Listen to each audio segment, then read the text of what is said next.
Buenos días, chicos. Buenos días con todos. Bienvenidos. Les saluda Juan Carlos García. El día de hoy me han pedido hacer una pequeña clase modelo, desarrollando algún tema puntual, específico, sobre los tantos temas que vamos a desarrollar en el próximo curso, referido a lo que es la fiscalización tributaria, el procedimiento de cobranza coactiva y los recursos impugnatorios, recurso de reclamación, recurso de apelación frente a una disconformidad en cuanto al resultado del procedimiento de fiscalización tributaria llevado a cabo por otros amigos de la SUNAT. ¿Ok? El curso es bastante amplio y el día de hoy vamos a abordar, insisto, como una clase modelo, un tema en particular, un tema específico. ¿Ok? El día de hoy vamos a desarrollar específicamente la fiscalización tributaria de la determinación del impuesto a la renta, pero sobre el caso específico de los gastos. ¿Mm? Me explico un poquito más en detalle. Cuando nosotros cometemos un hecho imponible, lo indiqué en la clase modelo pasada, si cometemos un hecho imponible nos convertimos en contribuyente, ¿no es cierto? ¿Por qué? Porque nace una obligación tributaria. Pero a ver, no estoy entendiendo, Juan Carlos, ¿cómo es eso de hecho imponible? Ok, vamos un poquito atrás entonces. Nuestra ley del impuesto a la renta, nuestra ley del impuesto a la renta establece un ámbito de aplicación del impuesto a la renta, ¿no es cierto? Ok. La norma, cuando describe ese ámbito de aplicación del impuesto a la renta, ¿ok? Describe ciertos hechos en la norma, describe ciertos hechos dentro del ámbito de aplicación del impuesto a la renta. Describe, por ejemplo, el alquiler de un bien mueble, inmueble, el prestar dinero, recibir dividendos, el realizar una actividad económica, el prestar un servicio independiente o bajo dependencia, renta de trabajo, ¿no es cierto? Cuarta y quinta. Y cuando ese hecho se lleva a cabo en la realidad por un sujeto, persona natural o persona jurídica, ese hecho descrito en la norma que se está desarrollando en la realidad se denomina hecho imponible. Nace una obligación tributaria y yo me convierto en sujeto del impuesto a la renta. ¿De qué tipo de renta? Va a depender del hecho imponible que yo haya cometido. Si alquilé mi casa, ese es un hecho imponible y yo me convierto en sujeto del impuesto a la renta de primera categoría. Si presté dinero, cobré intereses, yo me convierto en sujeto del impuesto a la renta de segunda categoría, ¿no es cierto? Si yo cometí como hecho imponible el desarrollar una actividad económica, una actividad comercial, pues una farmacia, un restaurante, un estudio de contadores y abogados, ¿no? Una empresa en general. Eso también, insisto, es un hecho imponible y yo me convierto en sujeto del impuesto a la renta de tercera categoría. ¿Se dan cuenta? ¿Ok? Y si yo presté un servicio a título independiente como profesional o un servicio de oficio, ese prestar un servicio independiente es también un hecho imponible y yo me convierto en sujeto de impuesto a la renta de cuarta categoría, ¿no? Y emito recibos contrarios. Y finalmente, si yo presto un servicio bajo dependencia, subordinación, es decir, estoy en la planilla de una empresa, el prestar un servicio de esta manera también es un hecho imponible y yo me convierto en sujeto del impuesto a la renta de quinta categoría. En la legislación peruana, ley del impuesto a la renta, existen estas cinco categorías: primera, segunda, tercera, cuarta, quinta categoría, dependiendo, insisto, chicos, del hecho imponible que yo voy a cometer. ¿Ya? ¿Ok? Dependiendo. Ahora, entonces, sí, solo sí, ojo, yo genero, yo cometo un hecho imponible, yo me convierto en contribuyente del impuesto a la renta. ¿Ya? ¿De qué tipo de renta? Va a depender del hecho imponible que yo cometa.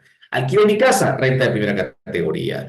Recibí dividendos o intereses por préstamo de dinero, renta de segunda categoría. Desarrollé una actividad económica, renta de tercera categoría. Presté un servicio independiente, renta de cuarta categoría. Presté un servicio bajo esclavitud, entiéndase, planilla de una empresa, renta de quinta categoría.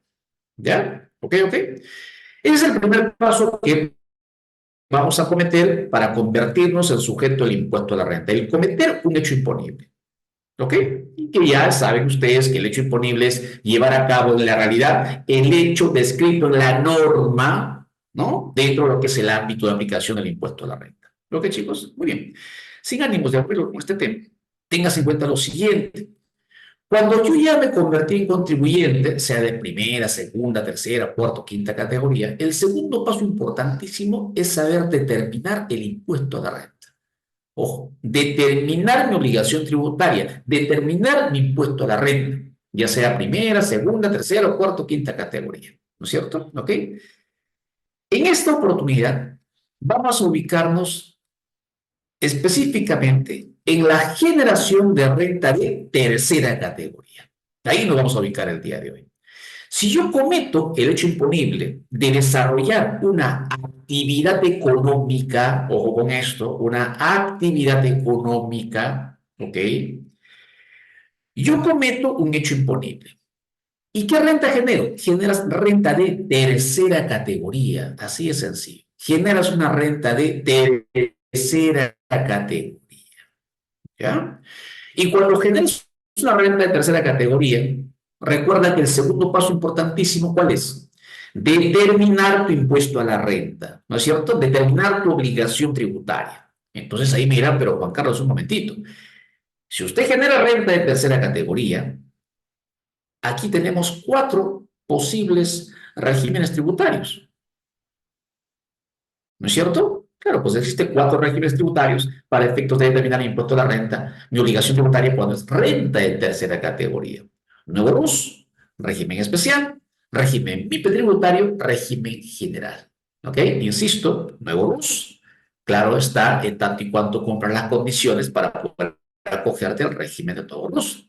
Régimen especial, claro está, en tanto y cuanto cumplan las condiciones para poder acogerte al régimen especial. Y después tenemos el régimen MIPE tributario. Y también tiene un tema de condición a nivel de ingresos, ¿no? Hasta 1.700 UITs. En cuanto a actividades, no hay restricción, como sí lo hay en el régimen del nuevo RUS, en el régimen especial de impuesto a la renta. Hay cierta prohibición de ciertas actividades, ¿no? Por ejemplo, en el régimen especial no puedes acogerte si estás en el sector inmobiliario y construcción. No puedes acogerte si hablamos de actividades de contabilidad, ¿no es cierto? Hay restricciones. En cambio, en el régimen MIPE tributario no hay una restricción en cuanto a actividades, pero sí hay una restricción en cuanto a los ingresos máximos, ¿no? 1.700 UITs para estar en el régimen MIPE tributario. Y después tenemos el régimen general. ¿Ok? Muy bien. Nos vamos a concentrar el día de hoy en el régimen MIPE tributario en adelante. Porque cuando estamos acogidos al régimen MIPE tributario o régimen general, existe un procedimiento de determinación del impuesto a la renta. Todo un procedimiento. ¿Ok, chicos? Todo un procedimiento de determinación del impuesto a la renta.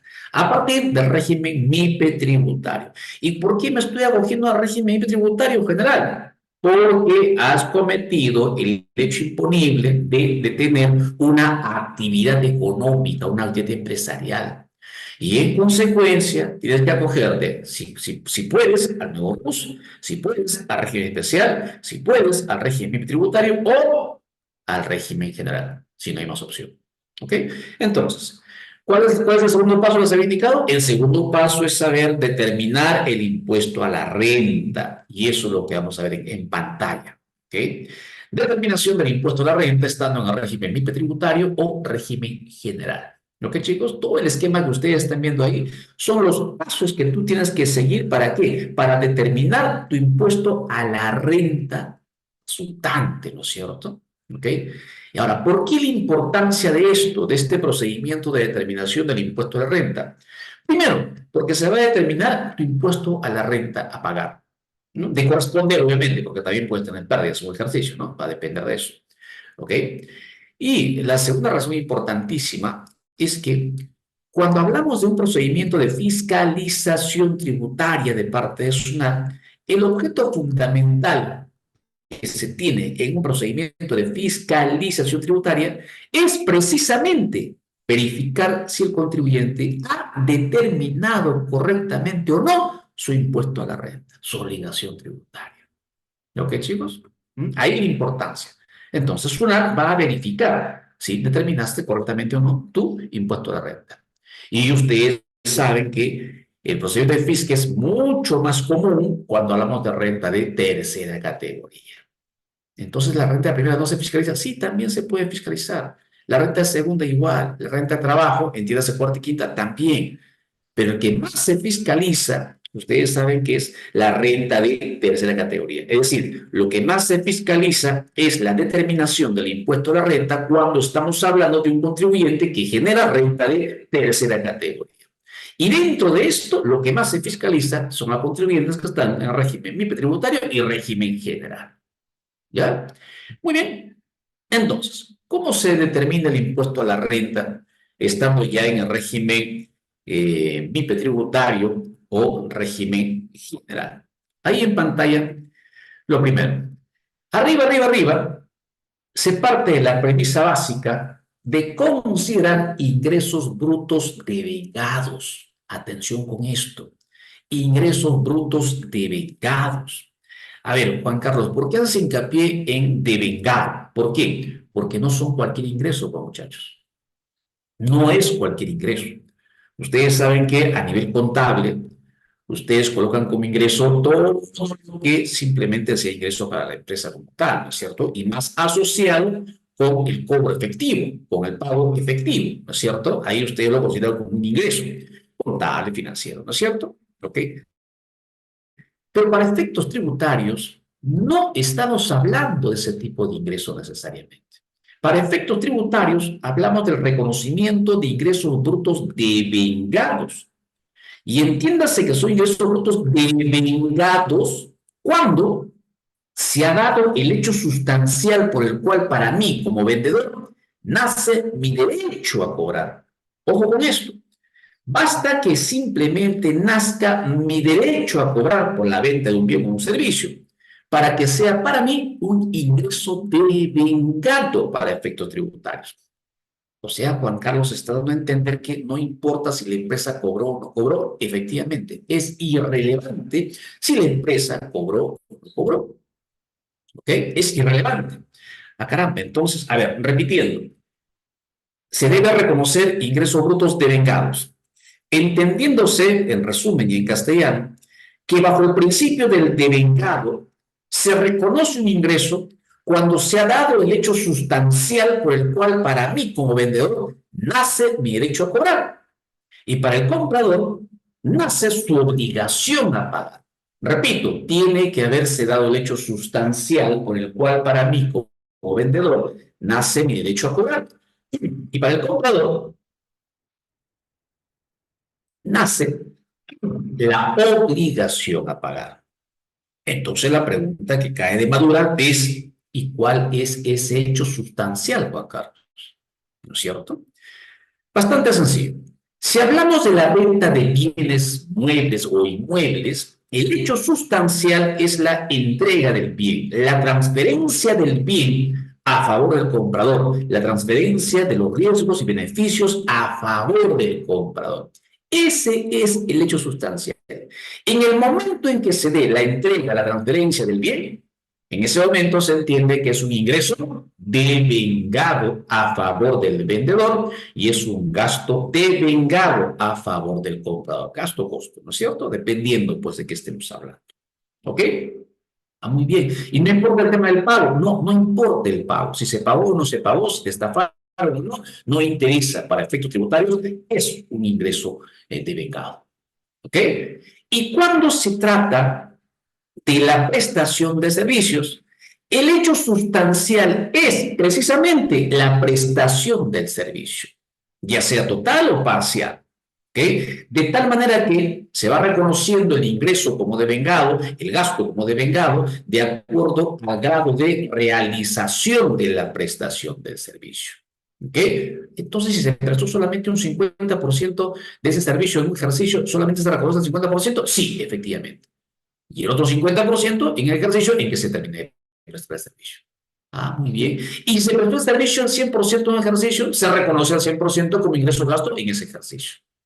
¿Se dan cuenta, chicos? ¿Ok? En eso consiste el principio del devengado. ¿ya? Solamente señalándolo en esta oportunidad de manera introductoria, ¿ya?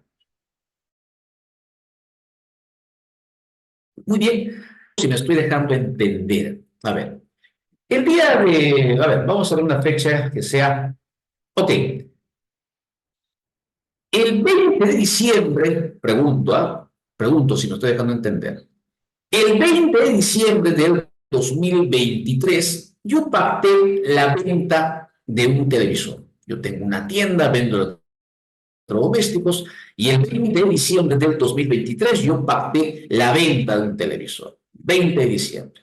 ¿Ya? Muy bien. El 20 de diciembre el cliente me pagó 10.000 soles, me entregó por la venta de ese televisor. ¿Ok? 10.000 soles y más IGB, obviamente, ¿no es cierto? El 20 de diciembre. Pero obviamente yo todavía no tenía en stock ese televisor que el cliente quería. ¿Ok? Y ese televisor recién se lo entregué el 14 de febrero del 2024. Ahí le entregué el televisor. Y en eso pactamos. Entonces, el 20 de diciembre le vendí un televisor, no sé, pues un OLED, ¿no? Un C2 OLED de LG, por ejemplo, ¿ya? 70 y tantas pulgadas. Muy bien. 10.000 soles. Ok. ¿Cuándo fue la venta? El 20 de diciembre del 2023. Muy bien. Pero se pactó que la entrega sería en febrero del 2024. Y efectivamente, el 14 de febrero yo entregué el televisor al cliente. Ojo que el 20 de diciembre yo ya entregué también el comprobante de pago a mi cliente, el 20 de diciembre. ¿Ok? Pero recién le entregué el televisor el 14 de febrero del 2024. Muy bien. Pregunto, señores, esos 10.000 soles, ¿cuándo se considera como ingreso de vengado para el vendedor? Yo soy el vendedor en este caso. ¿En qué momento se considera como ingreso de vengado? ¿En qué momento? ¿Mm? A ver, respuestas. ¿Diciembre? A ver. La pregunta sería, ¿cuándo se devengó como ingreso para mí que soy el vendedor? ¿Cuándo?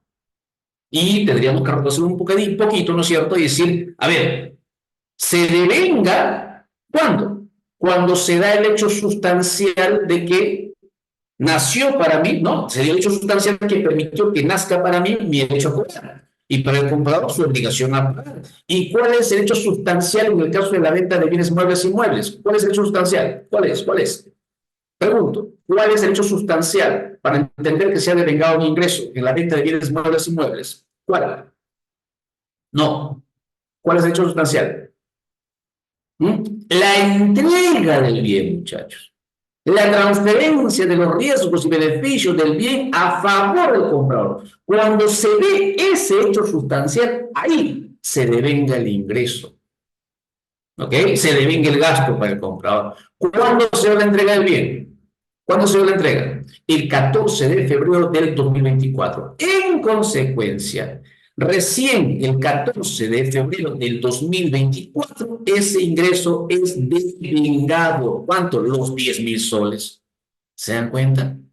A ver un momento, Juan Carlos. Entonces, por más que tú has recibido el pago el 20 de diciembre de los 10.000, ¿eso no es ingreso para efectos del impuesto a la renta? No, no es ingreso, porque para efectos de impuesto a la renta trabajamos con el ingreso devengado, no el ingreso contable, no el ingreso financiero. No interesa, es irrelevante. ¿Ok, chicos? Entonces, en diciembre no consideré esos 10.000 soles para determinar mi pago a cuenta. No. No conocer esos 10.000 en mi DJ anual del 2003. No, porque no es ingreso de vengado. ¿Ok? Recién, ahora en febrero de 2024, como efectivamente ya entregaste el televisor y en consecuencia es ingreso de vengado, recién, ahora en el febrero de 2024, tú vas a considerarlo para tu pago a cuenta y impuesto a la renta. ¿Ok? Y recién en el ejercicio 2024 vas a considerarlo para determinación de tu impuesto a la renta del 2024. ¿Ya? ¿Ok, ok, ok? Entonces, eso es el principio del devengado, chicos. ¿Ok? A ver, otro ejemplito. A ver, y termino con el tema del devengado. ¿Qué pasaría si ¿Qué pasaría si el registro de compras es meramente formal, estimado Germán? ¿No? No tiene nada que ver con el reconocimiento del ingreso bajo el devengado. ¿Ya? El registro de compras se hará el registro en el momento en que efectivamente corresponda, ¿no? Contablemente hablando. ¿Ok? A ver, pregunto, chicos, pregunto. Con fecha 25 de diciembre del 2023, con fecha 25 de diciembre del 2023, vendí una computadora. 25 de diciembre del 2023. Vendí una computadora. ¿Ya? Entregué la computadora. La entregué. ¿Cuánto vale? Vale 5.000 soles. Muy bien, la entregué. Y pacté con el cliente que el pago se iba a efectuar a fines de enero del 2024. ¿Ok? A la fecha, el cliente no me ha pagado ni un sol por la venta de esa computadora que yo ya la entregué el 25 de diciembre del 2024, 23. ¿Ok? Pregunto, ¿ese ingreso ya está devengado o no? Y si está devengado, ¿en qué ejercicio? ¿En qué ejercicio? ¿Mm? 25 de diciembre vendí un televisor y entregué el televisor. ¿Ya? Entregué el televisor. Quedamos en que me va a pagar a fines de enero del 2024. No me pagó nada. Y es más, me ha indicado que está en quiebra, así que no va a haber ningún pago. Nunca me va a pagar por la venta de esa computadora que yo ya la entregué el 25 de diciembre del 2023. Entonces, ¿qué hacemos? Ya no se devengó el ingreso, ya no es ingreso, porque efectivamente nunca me va a pagar a mí el cliente, ¿es así? O ya es un ingreso devengado. Señores, bajo el principio del devengado, lo único que importa es saber cuándo se entregó el bien. Si ya se hizo la transferencia del bien, si ya se transfirió al comprador los ricos beneficios del bien, ya es ingreso devengado. Al margen de que no se haya pagado por la venta de esa computadora, al margen de que nunca se llegue a pagar por esa computadora. ¿Ok? Para mí, que soy el vendedor, ya es ingreso devengado. ¿Cuándo? El 25 de diciembre del 2023. Lo tomaré en cuenta para calcular mi pago a cuenta de diciembre de 2023, lo tomaré en cuenta para calcular mi impuesto a la renta del ejercicio 2023.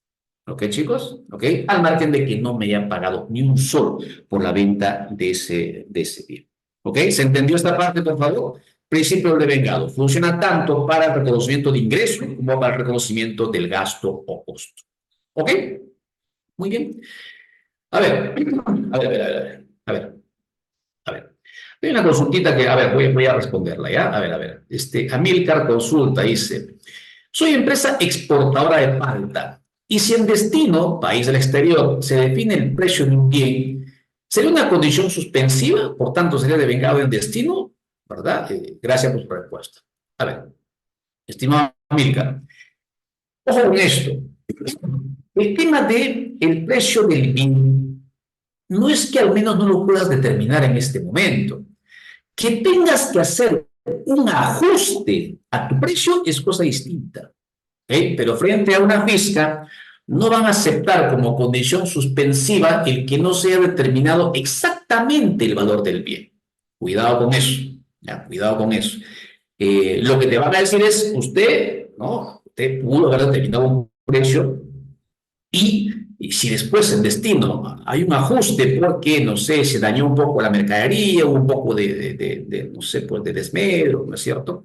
Te van a decir, simplemente se emite nota de crédito y se hace el ajuste del precio. Eso es todo. ¿Ya? Pero ya aquí ya debes determinar un precio aproximado. ¿Ya? Entonces, ojo con eso. No te van a aceptar eso como una condición suspensiva. ¿Ya? Cuidado con eso. Muy bien. Ok. A ver. Una vez que usted reconozca el ingreso bruto de vengado, le restamos el costo computable. ¿Ya? Le restamos el costo computable. ¿Qué es el costo computable? El costo de adquisición, el costo de producción o fabricación, ¿no? O el valor de ingreso del patrimonio. ¿Ok? Y tengo como resultado la renta bruta. La renta bruta. Y a continuación viene la deducibilidad de gastos. Aquí. Deducibilidad de gastos. Si es posible, o de corresponder, reconocemos otros ingresos, obtengo una renta neta, tengo adiciones de deducciones de corresponder, insisto, pérdida tributaria de corresponder y tengo finalmente una renta neta imponible o, si fuese el caso, una pérdida. ¿no es cierto? Si tengo una renta disponible, tengo un impuesto resultante. Y aquí una diferencia a tener presente. En el caso del régimen MIPE tributario, esa renta net disponible, hasta las primeras 15 UITs de renta net disponible en el régimen tributario, la tasa de impuesto es el 10%. Y recién por encima de las 15 UITs, la tasa de impuesto es el 29.5%. ¿Ok, chicos? En el caso del régimen general, el procedimiento es igualito, con la única diferencia de que sobre la renta disponible, sea cual sea el monto, siempre se aplica la tasa del 29.5%. ¿Ok, chicos? ¿Ya? Muy bien. Ahora, nos vamos a concentrar el día de hoy, como les había mencionado, en esta partecita de los principios para que un gasto sea aceptado como deducible. Aquí, después de terminar la renta bruta, tengo la deducibilidad de gastos. Aquí está. Determinada la renta neta, perdón, determinada la renta bruta, le resto los gastos necesarios y obtengo una renta neta, ¿no? Finalmente obtengo una renta neta imponible y sobre esa voy a aplicar la tasa correspondiente, ¿no? Si estamos en el régimen MIPE tributario, por las primeras 15 OITs la tasa es el 10%, por encima de las 15 OITs la tasa recién es el 29.5%. Si estamos en el régimen general, sea cual sea la renta neta imponible, la tasa siempre se aplica el 29.5%. ¿Ok? Y aquí me voy a concentrar, aquí. Los gastos necesarios. Los gastos necesarios. ¿Ya? Para hablar de un gasto a nivel tributario, ojo con esto, para hablar de un gasto a nivel tributario, se deben de cumplir ciertos principios. Ojo con esto, no estoy hablando de la calificación de gastos a nivel contable. Ojo con esto, con el respeto y cariño que tengo con mis amigos contadores. Ustedes saben que a nivel contable mandan a gasto lo que ustedes quieran. No hay excepción, ¿no es cierto? Contablemente envían a gasto lo que ustedes deseen. Y algo que no encaja, simplemente van al concepto de gastos varios, ¿no es cierto? Y se acabó. Igual es gasto contable, ¿ok? Contable. Entonces, cuando hablamos de esa partecita del procedimiento de determinación del impuesto a renta, esa partecita donde se deduce gastos, ojo, esos gastos para que sean deducibles tienen que cumplir ciertos principios que la norma regula. Ya tienen que cumplir ciertos principios que la norma regula. No es cualquier gasto, chicos. ¿Okay? El primer principio que debe de cumplirse para que un gasto sea deducible es que ese gasto sea necesario, sea indispensable para llevar a cabo mi actividad económica. No es cualquier gasto.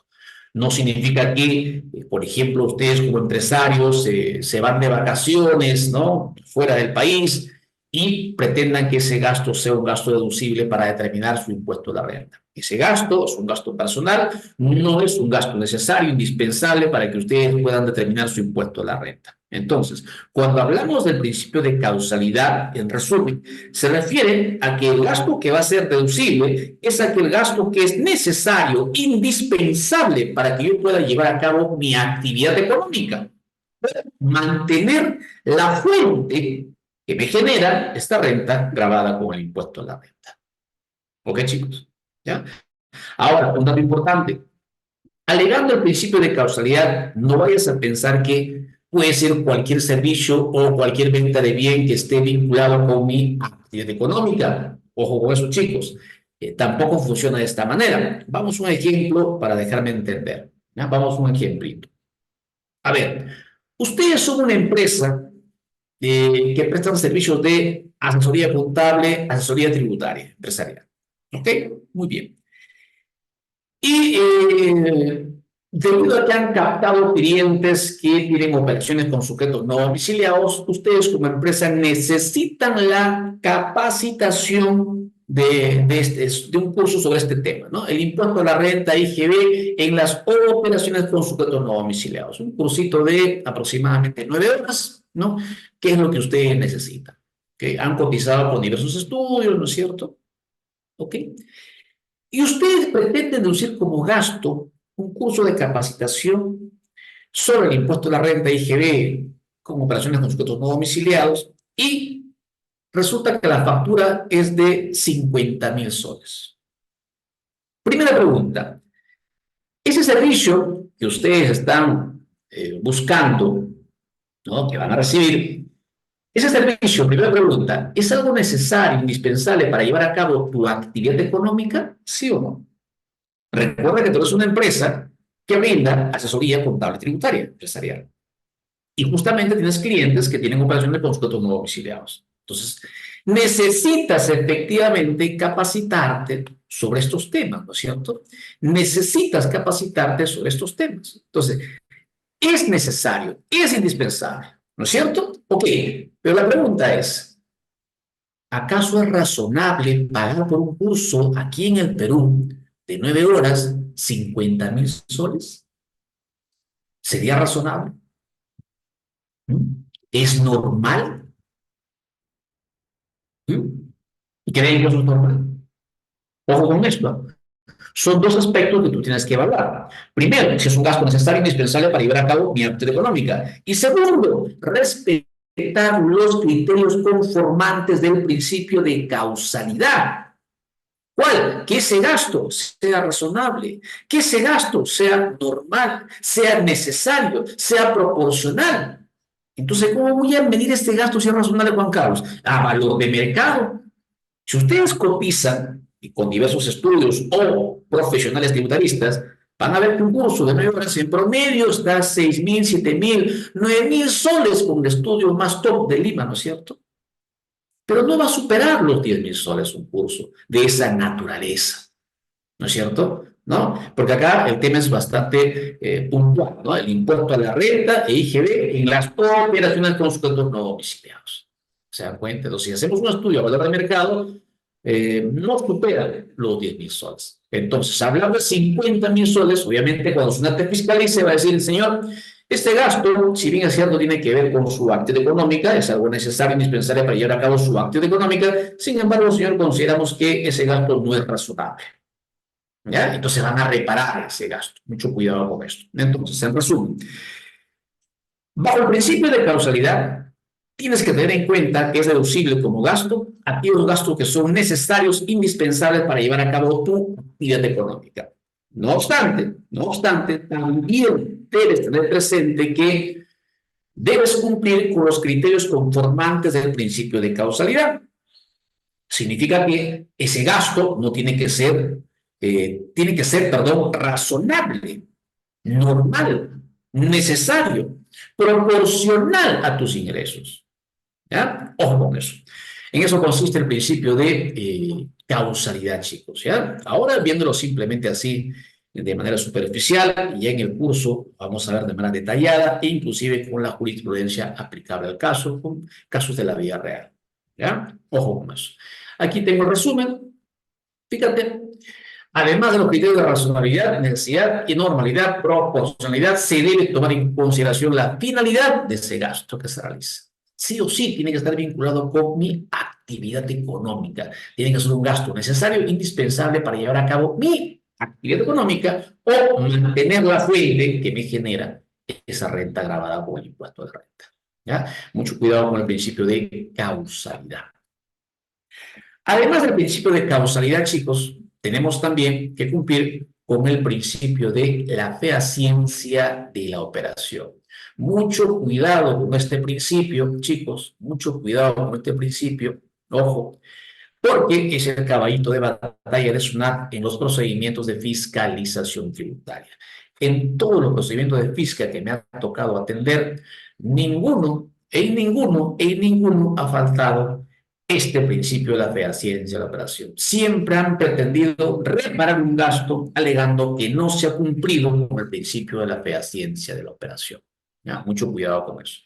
Entonces, el principio de la fehaciencia de la operación, bastante sencillo, significa que ustedes, cuando quieran un servicio o un bien, además de contar con el comprobante de pago, necesitan contar de manera indispensable con la documentación pertinente que les permita a ustedes acreditar que la operación es real. Cuidado con eso. toda la previa que se da frente a un servicio o compra de bien que vas a realizar tiene que estar debidamente documentado. El acta, por ejemplo, que se da cuando se determinan las razones para adquirir un servicio, ¿no es cierto?, que esté documentado. La orden de servicio, la orden de compra, cotizaciones, ¿no? ¿No? ¿Cuánto, no? ¿Cuántos que me van a cobrar? Tengo distintas propuestas, ¿no? Todo documentado. De tal manera que cuando tengan que hacer un procedimiento de fiscalización tributaria y ustedes van a enfrentar esa fisca, ustedes cuenten, además del comprobante de pago, con la documentación pertinente que te va a permitir de manera fehaciente acreditar que esa operación es real, que esa compra es real, que ese servicio que tú adquiriste es real y no se trata pues simplemente de una factura que se haya comprado. ¿Ya? Mucho cuidado con eso. En resumen, es importante que la empresa cuente con los suficientes medios probatorios que demuestren la necesidad de incurrir en determinado gasto y que adicionalmente a ello se evidencie que la operación celebrada es una calificable como fehaciente real. Cotizaciones, correos, informes, guía de revisión remitente, transportista, acuerdos, fotos, videos, ¿no? Inclusive los correos de ida y venida cuando están negociando el tema, también es documentación pertinente. O si hay un curso que ustedes reciben, el acta de, perdón, en la lista de asistentes, ¿no? Todos los alumnos, firmado y detallado el nombre. Inclusive, por ejemplo, el material que se entrega a los alumnos, ¿no es cierto? Toda documentación que tenga que ver con esa prestación de servicios, chicos, tiene que estar debidamente documentado. ¿Ya? Ya el Tribunal Fiscal se ha pronunciado de manera insistente señalando lo siguiente, ¿no? El contar solamente con el comprobante de pago, por más que esto esté debidamente registrado contablemente, no es suficiente para acreditar que una operación es real. No es suficiente para señalar que se está cumpliendo con el principio de la fehaciencia de la operación, en otras palabras. ¿Ya? Mucho cuidado con eso. Entonces, el Tribunal Fiscal opina que si el contribuyente no cuenta con la documentación pertinente, además del comprobante, no cuenta con la documentación pertinente para demostrar de manera fehaciente que la operación es real, le da la razón a la SUNAT. Cuidado con eso, ¿ya? Principio de la fehaciencia de la operación, muchachos. Mucho cuidado, ¿ya? Y finalmente, tenemos el principio del devengado, ¿no? El tercer principio que ustedes deben tener presente a cumplir para que un gasto sea deducible es el principio del devengado, que ya lo expliqué al inicio de esta clase modelo, ¿no es cierto? Tiene que darse el hecho sustancial por el cual para el vendedor nace su derecho a cobrar y para el comprador nace su obligación a pagar para que sea un gasto deducible a favor del comprador, ¿no es cierto? Como indico ahí en pantalla, para efectos de la determinación del impuesto de la renta, los gastos se reconocen como gastos en el ejercicio comercial en que se devengue, ¿no? Y en resumen, lo siguiente, respecto a la venta de bienes, muebles o inmuebles, cuando se da el hecho sustancial de que al comprador se le ha transferido el bien, específicamente cuando se le ha transferido los riesgos y beneficios del bien, ¿no? Ahí se entiende que para el comprador es un gasto costo de vengado y para el vendedor es un ingreso de vengado. Respecto a la prestación de servicios, cuando se da el hecho sustancial de que el servicio sea prestado ya sea de manera total o parcial, así el ingreso o gasto, costo, se va devengando de acuerdo al grado de realización del servicio, ¿ya? Agregan ustedes ahí, así el ingreso o gasto, costo, se va devengando de acuerdo al grado de realización del servicio, ¿ya? Y hago hincapié, no es relevante, no importa, no es relevante si se pagó o no se pagó por esa operación. Es totalmente irrelevante para efectos de reconocimiento del ingreso como devengado o del gasto costo como devengado. ¿Ya? Ojo con eso. Muy bien, ahí estuvo el principio del devengado. Chicos, entonces, para el reconocimiento de un gasto, ¿qué necesito cumplir? Tres principios. Principio de causalidad, principio de fehaciencia de operación, principio del devengado. Esos son los tres principios que debo de cumplir para que un gasto sea un gasto deducible tributariamente hablando. Y es irrelevante si se pagó o no se pagó por esa compra de ese bien o esa compra de ese servicio. Es irrelevante. ¿Ok? Y adicionalmente, para cerrar con broche de oro, se necesita cumplir con un requisito formal abusivo, en mi opinión, ¿no? ¿Cuál? El haber efectuado la bancarización. Si tengo un pago de 2.000 soles o 500 dólares, cuando yo pague, debo utilizar un medio del sistema financiero, necesariamente.